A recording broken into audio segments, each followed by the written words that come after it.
In March 1947, Earl Louis Mountbatten and his wife Edwina arrive in New Delhi. The great-grandson of Queen Victoria and second cousin to George VI, Mountbatten brings a regal presence to the drama of India's independence. As the last viceroy, he bears responsibility for India's fate. 2nd of April, 1947. I have now completed my first week in office. I should like to be able to paint an encouraging picture of my first impressions, but feel it would be misleading if I did so. The scene here is one of unrelieved gloom.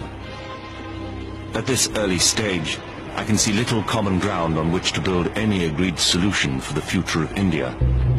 The only conclusion I have been able to come to is that unless I act quickly, I may well find the real beginnings of a civil war on my hands.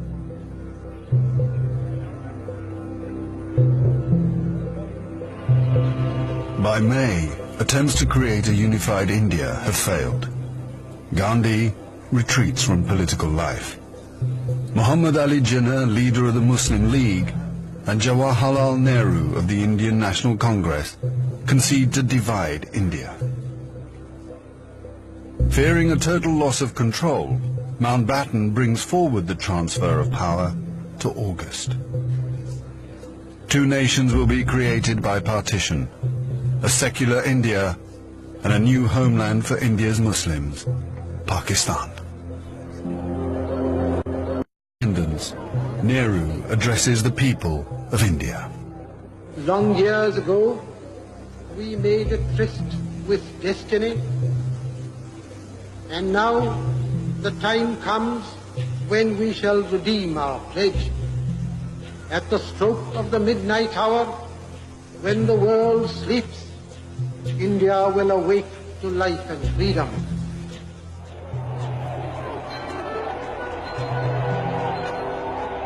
The 15th of August, 1947, the British Empire in India has come to an end. The last viceroy, Louis Mountbatten. The flag raising and the salute were done amid scenes of the most fantastic rejoicing. And as the flag broke, a brilliant rainbow appeared in the sky, which was taken by the crowd as a good omen.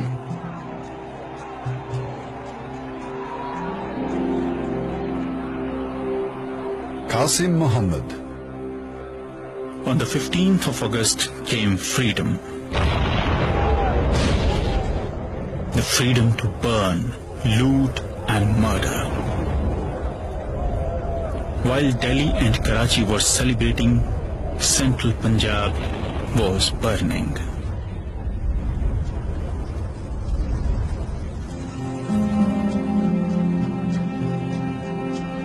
Between August 1947 and March 1948, 4.5 million Hindus and Sikhs are forced to migrate from Pakistan to India. 6 million Muslims must move in the opposite direction. Britons and Indians witness the bloodshed. Shahid Ahmed. It is a battleground. People have gone mad. Trains to Pakistan are being looted and occupants slaughtered. We all knew that carnage was in the offing. So did Mountbatten. The British Empire, which tried to build India over centuries, can never live down this great tragedy.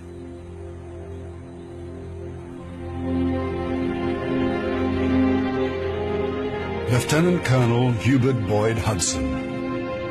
The sight from the air was awe-inspiring. In this chaos, millions of refugees were struggling to get to India or Pakistan. Thousands of others were doing their best to prevent them, murdering them by the hundred. But death is nothing. There are things more terrible than death.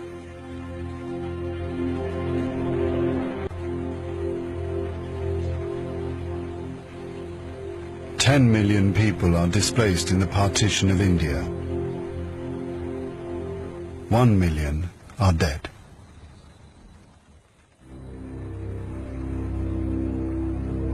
By the summer of 1948, most of the British have left.